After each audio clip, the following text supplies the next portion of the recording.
नमस्कार, स्वागत है आप सभी का। मैं हूं हिमांशु और आप देख रहे हैं हलचल इंडिया, बेबाक खबर तेज असर। आइए नजर डालते हैं आज की खबरों पर।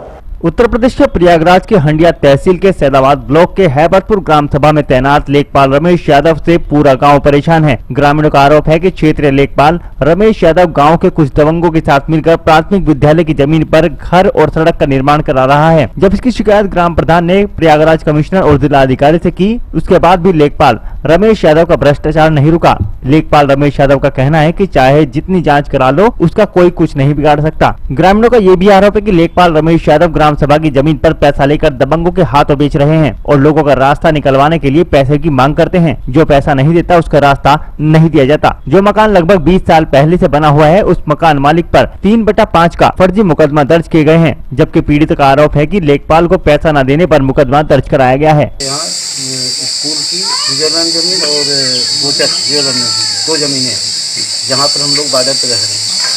यहाँ पर स्कूल की जमीन रिजर्व द्वारा खाली कराकर जो है ग्राम प्रधान द्वारा रिजर्व द्वारा खाली कराकर हम लोग जो है उस पर बाउंड्री कराने के लिए किए थे, जिस पर गांव के ही लोग जो है वो रास्ता बना रहे हैं, जिसकी शिकायत 1-2 बार हम लोग किए और उस रास्ते के लिए लेखपाल वगैरह मिलकर जो है पैसा कौड़ी लेकर वो लोग तालाब का बहाना करके यहाँ पर आए, और जबकि तालाब खाली नल के पानी के लिए संरक्षण के लिए रखा गया, वाटर लेवल के लिए। उसके बाद जब यहाँ आए तो कहने लगे कि हमको पैसा दीजिए, आप तालाब खोदिए। हम लोग मना कर दिया, पैसा हम लोग नहीं देंगे, जो करना हो उसको करिए। उन्होंने कहा हम ऐसा काम करेंगे जो कि मतलब आप उसका जवाब नहीं दे पाएंगे। पैसा कौन मांग रहा था? लेखपाल। इसके बाद जो है वो 3-4 दिन बाद जो है एक बार रिपोर्ट लगा दिया कि यहाँ मतलब संरक्षण की ओर से तालाब नहीं खोदा गया है, पानी का गड्ढा खोदा गया है। दूसरा ये रिपोर्ट लगा दिया कि ये नया निर्माण किए हैं, जबकि हमारा इस प्रशासन विभाग से हाईकोर्ट की स्टे है, हमारा कोई नया निर्माण नहीं हुआ। लेखपाल रमेश चंद्र यादव जो आके पैसा यहाँ करने लगे, हम सुबह बैठे थे, हमने कहा मैं कुछ नहीं दूंगा। मामला रास्ते का है, ग्राम सभा में रास्ता नहीं दिया जा रहा है और ग्राम सभा को जो है जोता मतलब खेती बाड़ी की जा रही है। कौन कर रहा है? ये मोहम्मद हसनैन अफसार और टीटी। अच्छा, आपको रास्ता नहीं मिल रहा है, रास्ते के लिए आप क्या किए हैं कार्रवाई? रास्ते के लिए हमने जो है हंडिया में शिकायत किया एसडीएम के यहाँ, वहाँ से जो है जांच के लिए नेपाल के पास आदेश आया, लेकिन नेपाल जो है वो उसे टाल देता है और रास्ता जो है देने के लिए पैसा मांगता है। तो आपने पैसा दिया? हमने पैसा नहीं दिया, हमको न्याय चाहिए।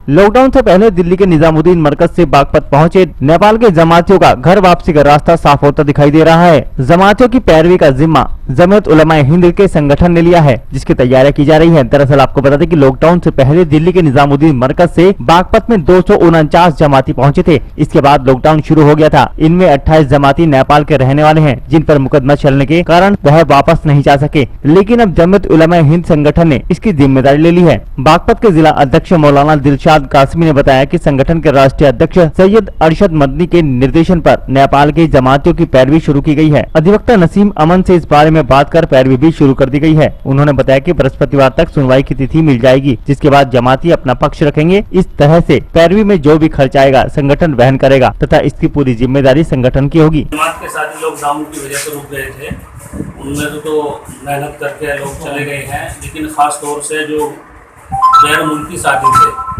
उनके लिए कायद मिल्लत हज़रत मौलाना सैयद अरशद मदनी साहब वो आगे आए, पूरी जमात सामने आई और उनकी मेहनत से अल्हम्दुलिल्लाह जो गैर मुल्की लोग थे वो जा रहे हैं। इसी तरीके से हमारे यहाँ बागपत में ये कुछ लोग नेपाल के थे जिन पर मुकदमा हो गया, और उसके लिए हज़रत मौलाना सैयद अरशद वो अशहद रशीदी जो हमारे उत्तर प्रदेश के सदर होते हैं, उनकी तरफ से हमें हुक्म मिला और उनके कहने के मुताबिक ही ये हमने बेल डलवाई है वकील साहब के ज़रिए, और इसके लिए इंशाअल्लाह जल्दी उनकी रिहाई हो जाएगी और उनको घर पहुंचाया जाएगा। और इसका जो भी खर्च होगा वो जमीयत उलमा उत्तर प्रदेश की तरफ से वो बर्दाश्त किया जाएगा, जो नेपाली जमातियों के ऊपर जो भी खर्च आएगा।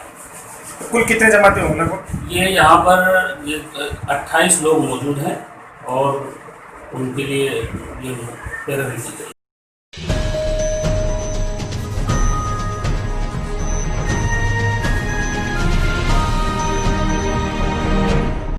मुजफ्फरनगर के चरथावल थाना क्षेत्र के गांव कुल्हेड़ी निवासी एक युवती के पिता ने थाने पर तहरीर देकर पड़ोसी युवक पर घर में घुसकर तमंचे के बल पर पुत्री के साथ बलात्कार करने का आरोप लगाया है। पुलिस ने मुकदमा दर्ज कर आरोपी को गिरफ्तार करते हुए आरोपी को जेल भेज दिया, जबकि युवती को मेडिकल के लिए भेज दिया गया है। मुजफ्फरनगर जनपद के थाना चरथावल क्षेत्र के गाँव कुल्हेड़ी निवासी युवती के साथ तमंचे के बल पर घर में घुसकर बलात्कार करने का मामला सामने आया है। पुलिस ने घटना का मुकदमा दर्ज कर आरोपी को गिरफ्तार करने के साथ ही युवती का मेडिकल कराने के लिए अस्पताल भेज दिया। दरअसल चरथावल थाना क्षेत्र के गाँव कुल्हेड़ी निवासी पिता ने थाने में तहरीर देकर आरोप लगाया कि वह और उसका परिवार किसी काम के लिए गांव से दूसरी जगह पर गए हुए थे और घर पर उसकी लड़की अकेली सो रही थी। गत रात्रि पड़ोस के ही रहने वाले नफीस पुत्र जुल्फा लड़की को अकेली घर में देखकर बुरी नियत से घर में घुसाया और तमंचे के बल पर जबरदस्ती बलात्कार किया। लड़की के शोर मचाने पर आए पड़ोसियों को देखकर आरोपी तमंचे से जान से मारने की धमकी देकर फरार हो गया। पुलिस ने घटना की तहरीर पर मुकदमा दर्ज करते हुए आरोपी नफीस को गिरफ्तार कर लिया, जबकि युवती को मेडिकल के लिए भेजकर आगे की कार्रवाई शुरू कर दी गई है।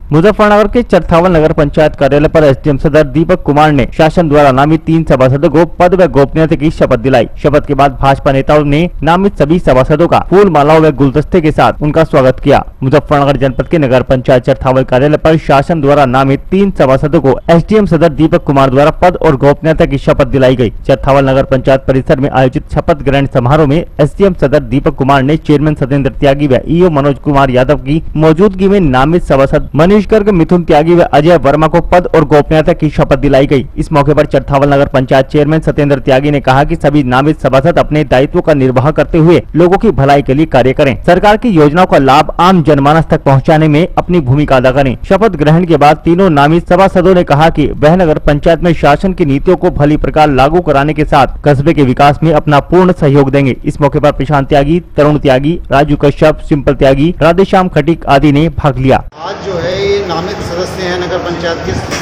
उनको 3 लोग हैं यहाँ पे, उनको निर्देशानुसार शपथ दिलाई गई सभी।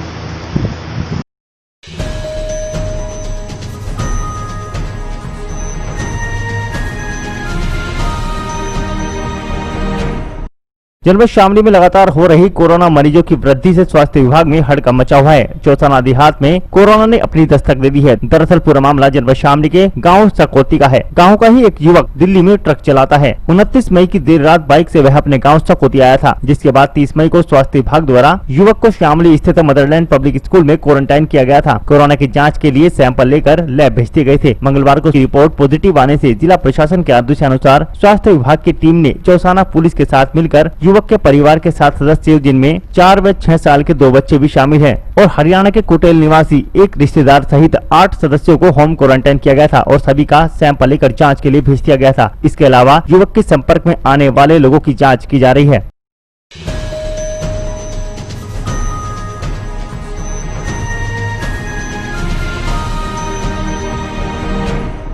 जनपद शामली की कांधला पुलिस ने एक शातिर अंतर्राज्यीय चोर को गिरफ्तार किया है, जिसके कब्जे से कांधला पुलिस ने 2 लैपटॉप, एक चोरी की बाइक व एक अवैध छुरी भी बरामद की है। पुलिस ने पकड़े गए चोर के खिलाफ मुकदमा दर्ज कर जेल भेज दिया है और आगे की कानूनी कार्रवाई शुरू कर दी है। वहीं पुलिस द्वारा पकड़े गए अंतर्राज्यीय शातिर चोर के अन्य आपराधिक इतिहास की जानकारी अन्य जनपदों में भी खंगाली जा रही है। दरअसल पूरा मामला जनपद शामली के कांधला इलाके की छोटी नहर का है, जहाँ बीती देर रात कांधला पुलिस सुरक्षा की दृष्टि से गश्त कर रही थी। तभी कांधला पुलिस को नहर पटरी पर एक बाइक पर बैग के साथ एक संदिग्ध युवक दिखाई दिया। जब पुलिस ने बाइक सवार युवक को रोकने का इशारा किया तो वह पुलिस को देखकर भागने का प्रयास करने लगा। पुलिस ने घेराबंदी करते हुए बाइक सहित युवक को पकड़ लिया। जब युवक की तलाशी ली गई तो उसके बैग से 2 लैपटॉप बरामद हुए। पुलिस पूछताछ में युवक ने बताया कि वह कांधला निवासी है और हैदराबाद में रहकर कार्य करता है और वहीं से उसने यह लैपटॉप और बाइक चुराई है। पुलिस द्वारा पूछताछ में आरोपी युवक ने बताया कि उसने हैदराबाद, बेंगलुरु, दिल्ली, शामली, मुजफ्फरनगर सहित कई जगहों पर दर्जनों चोरियों को अंजाम दिया है। पकड़े गए आरोपी ने अपना नाम सामा उर्फ समेदीन पुत्र महर मेहरदीन मोहल्ला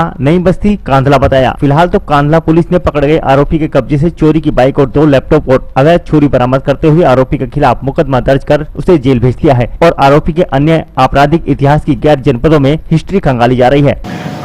कांधला पुलिस को एक बहुत बड़ी सफलता हासिल हुई है। कांधला पुलिस के द्वारा एक अंतर्राज्यीय चोर जो कई राज्यों में सक्रिय था, चोरी के मामलों में वांटेड है। कर्नाटका में करीब उस पर 12 से 13 मुकदमे हैं जिसमें वांटेड है। कांधला पुलिस द्वारा उसको पकड़ा गया, जिसके हवाले से 2 चोरी के लैपटॉप, 1 मोटरसाइकिल चोरी की और 1 चाकू बरामद हुआ है।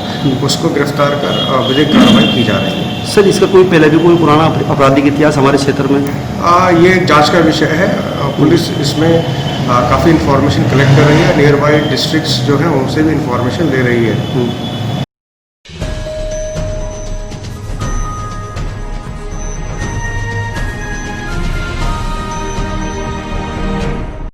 भारत माता सप्त सरोवर व्यापार मंडल की कार्यकारिणी सर्वसम्मति से घोषित की गई, जिसमें रवि चौहान को अध्यक्ष, विजय कुमार ड्रोलिया महामंत्री व भुवन गोस्वामी को कोषाध्यक्ष चुना गया। इस दौरान सर्वसम्मति से पदाधिकारियों का चुनाव करते हुए सभी व्यापारियों ने एकजुट होकर अपने हितों के लिए संघर्ष का निर्णय लिया। नव निर्वाचित अध्यक्ष रवि चौहान ने कहा कि लॉकडाउन के कारण हरिद्वार के व्यापार पर बुरा प्रभाव पड़ा है। इस समय मध्यम वर्गीय व्यापारी गंभीर आर्थिक संकट के दौर से गुजर रहे हैं। उन्होंने सरकार से व्यापारियों के हितों की रक्षा करने और उनके लिए राहत पैकेज घोषित करने की मांग की। महामंत्री विजय कुमार ड्रोलिया ने कहा कि सरकार को व्यापारियों की स्थिति के बारे में गंभीरता पूर्वक सोचना चाहिए। उन्होंने कहा कि आज व्यापारी और व्यापार दोनों गंभीर चुनौतियों से घिरे हुए हैं। उन्होंने कहा कि नई कार्यकारिणियां व्यापारियों के हितों के लिए एकजुट होकर संघर्ष करेगी। इस दौरान नीरज शर्मा, अतुल गुप्ता, संजय कुमार, गिरीश तिवारी, मनोज तिवारी, अमित कुमार समेत बड़ी संख्या में व्यापारी मौजूद रहे। भारत माता मंदिर सप्त सरोवर व्यापार मंडल द्वारा नए व्यापार मंडल का गठन किया गया, पुराने को भंग किया गया, जिसमें रवि चौहान अध्यक्ष पद पर, श्री भुवन गोस्वामी जी कोषाध्यक्ष पद पर और विजय कुमार डोलिया जी को महामंत्री पद पर नियुक्त किया गया है सर्वसम्मति से।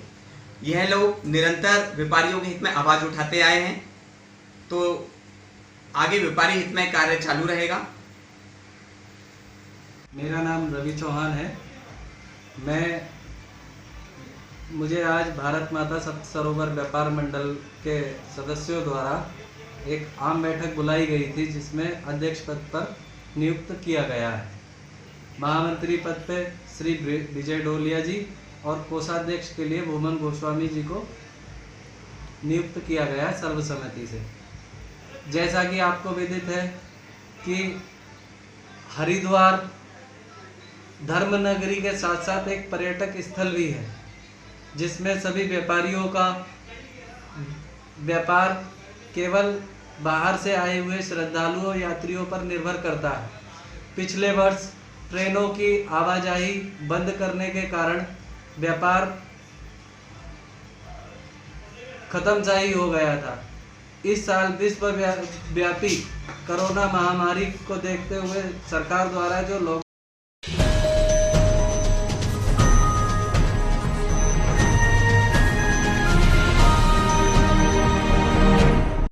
बिजली विभाग ने किसान को घरेलू कनेक्शन का 2 महीने का बिल 10 लाख का थमा दिया। बिल को ठीक करवाने के लिए पिछले 1 सप्ताह से किसान विभाग के चक्कर काट कर तंग आ चुका है। गांव ब्राह्मण माजरा निवासी किसान धर्म सिंह पुत्र लाल सिंह ने बताया कि उसके भाई अतर सिंह के नाम से घर का बिजली का कनेक्शन है। वह लगातार बिजली का बिल भर रहे हैं। मार्च महीने में उन्होंने 14,000 बिजली का बिल जमा किया था। उन्होंने बताया कि उनका घरेलू कनेक्शन 2 किलोवाट का है। इस हिसाब से उनका 2 महीने का बिल 1500 रूपए आना चाहिए था। लॉकडाउन लागू होने के कारण वह 2 महीने अप्रैल व मई का बिल जमा नहीं करा पाए। किसान ने बताया कि 1 सप्ताह पहले जब वह बिजली का बिल जमा कराने अम्बेटा विद्युत उपकेंद्र पर गए तो वहां कर्मचारी ने कंप्यूटर से 10 लाख रुपए से भी अधिक का बिल निकालकर उनके हाथ में थमा दिया। 10 लाख रुपए का बिल देखकर किसान के पैरों तले से जमीन खिसक गई। किसान पिछले 1 सप्ताह से अपने सभी कागज लिए विद्युत विभाग के चक्कर काट रहा है, लेकिन बिजली विभाग उसकी समस्या का कोई समाधान नहीं कर रहा। हार कर किसान ने जिला अधिकारी अखिलेश सिंह को शिकायत करते हुए न्याय की गुहार लगाई है। मेरा गांव ब्राह्मण माजरा है। अतर सिंह सनोप लाल सिंह के नाम से बिजली का कनेक्शन है, जो कि मैंने मार्च में बिल जमा कर दिया था 11,115 रुपये।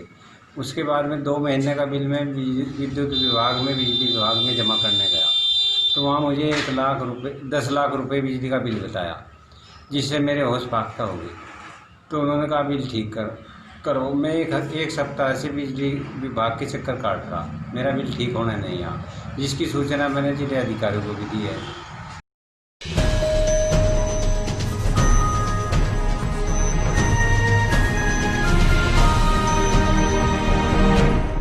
सहारनपुर में प्रेम प्रसंग के चलते 22 वर्षीय युवक ने फांसी लगाकर आत्महत्या कर ली। पुलिस ने मौके पर पहुंचकर शव को कब्जे में ले लिया और पोस्टमार्टम के लिए भेज दिया है। सहारनपुर के थाना जनकपुरी क्षेत्र के जनता रोड स्थित पुष्पांजलि विहार में संदिग्ध परिस्थितियों में युवक ने फांसी लगाकर आत्महत्या कर ली। युवक रजनीश रोज की तरह अपने कमरे में गया और अंदर से बंद कर कमरे में चला गया। काफी देर तक जब वह बाहर नहीं निकला तो परिजनों द्वारा युवक को आवाज लगाई गई। जब वह कुछ नहीं बोल सका तो परिजनों द्वारा घर का दरवाजा तोड़ा गया तो देखा कि युवक पंखे से लटका हुआ था, जिसकी मौत हो चुकी थी। वहीं फांसी पर युवक को लटका देख युवक के परिजनों में कोहराम मच गया। वहीं घटना की सूचना पर पुलिस मौके पर पहुंची और शव को फांसी के फंदे से उतारकर कब्जे में ले लिया। देखिए, ये कल शाम का प्रकरण है। एक व्यक्ति जिसको लिए बताया जा रहा है कि किसी महिला से संबंध के चलते जो है वो अवसाद में था और उसके द्वारा अपने घर में ऊपरी मंजिल पर फांसी लगा करके आत्महत्या कर ली गई।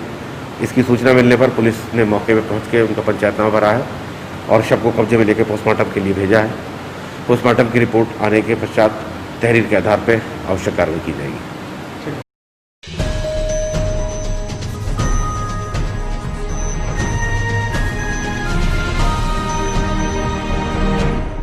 सहारनपुर में नगर निगम कर्मचारी दिल्ली रोड स्थित कमिश्नर कार्यालय के बाहर गाड़ी से सैनिटाइजर करने जा रहे थे। पीछे से आ रही गाड़ी को साइड नहीं मिली तो नेताजी का गुस्सा सैनिटाइजर कर रहे निगम कर्मचारियों पर ही फूट पड़ा। फिर क्या था, नेताजी ने फिल्मी स्टाइल में सैनिटाइजर कर रहे निगम के कर्मचारी की गाड़ी को आगे फिल्मी स्टाइल में नेताजी ने अपनी गाड़ी लगा दी। फिर जमकर बीच रोड पर निगम कर्मचारी की पिटाई कर डाल दी और कपड़े भी फाड़ डाले। निगम कर्मचारी नेताजी से पूछता ही रह गया कि क्या हुआ, पर नेताजी मारने में ज्यादा व्यस्त थे और गोली मारने की धमकी दे डाली। वहीं जब निगम कर्मी की पिटाई का मामला निगम कर्मचारियों में आग की तरह फैल गया, फिर सैकड़ों की तादाद में निगम कर्मचारियों में बीच रोड पर और थाने में जाकर हंगामा किया और नेताजी की गिरफ्तारी की मांग की। वहीं कर्मचारियों ने इकट्ठा होकर सदर कोतवाली में हंगामा किया। घायल कर्मचारी को उपचार के लिए जिला चिकित्सालय भेज दिया गया है। सर, हम तो जा रहे थे सैनिटाइजर दीवानी कचहरी करके दिल्ली रोड पे सरस्वती विहार जो क्वारंटाइन सेंटर बना हुआ है सर, वहाँ पे सैनिटाइज करने जा रहे थे। पीछे से एक कार वाला आया सर, उसका नाम है नीरपाल चौधरी, वो पंजाबी बाग का है सर। उसने पूछा सर कुछ नहीं, वो आगे गाड़ी उसने लगा दी हमारी गाड़ी पे, तो हमने अपनी बिल्कुल कच्ची साइड पे कर ली गाड़ी। फिर आके तुरंत खिड़की से उतार के मारना शुरू कर दिया। हमने सर क्यों मार रहे हो, सर क्यों मार रहे हो, उसने ये नहीं बताया, हम इसलिए मार रहे हैं। गाली गंदी गंदी गालियाँ दे रहा था मेरे लिए और पूछा तू कौन सी जाति से, तो हमने सर हम तो जाटव हैं। ये अच्छा सर, यहाँ पे चोट लगी है, पूरा पेट में मारा लात घूंसे और पेट में ज़्यादा दर्द हो रहा है। कानों से सर कम सुनाई दे रहा है। सर वो तो अकेला ही था सर। सर हमने दर्ज कराया, FIR करा दी, उसमें सदर थाने में आश्वासन भी दिया है कि यहाँ गिरफ्तार करके जेल भेजेंगे उन्हें। मेडिकल हो गया? मेडिकल सर हाँ यहाँ पे हो गया है सर। देखिए, ये सूचना मिली है कि आज सवेरे नगर निगम में जो है सैनिटाइज करने की टीम कहीं पे जा रही थी। रास्ते में संभवतः रोड रेज को लेकर और गाड़ी को आगे पीछे करने को लेकर या किसी बात पर दूसरे एक व्यक्ति से कुछ विवाद हुआ, उन्होंने उनके साथ मारपीट करी है।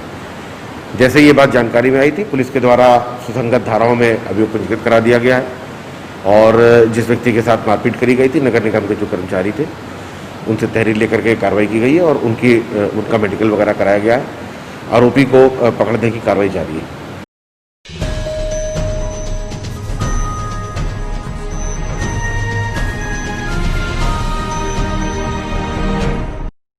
आज के बुलेटिन में इतना ही। कल फिर होंगे हाजिर कुछ नई और ताजा खबरों के साथ। देखते रहिए हलचल इंडिया, बेबाक खबर तेज असर।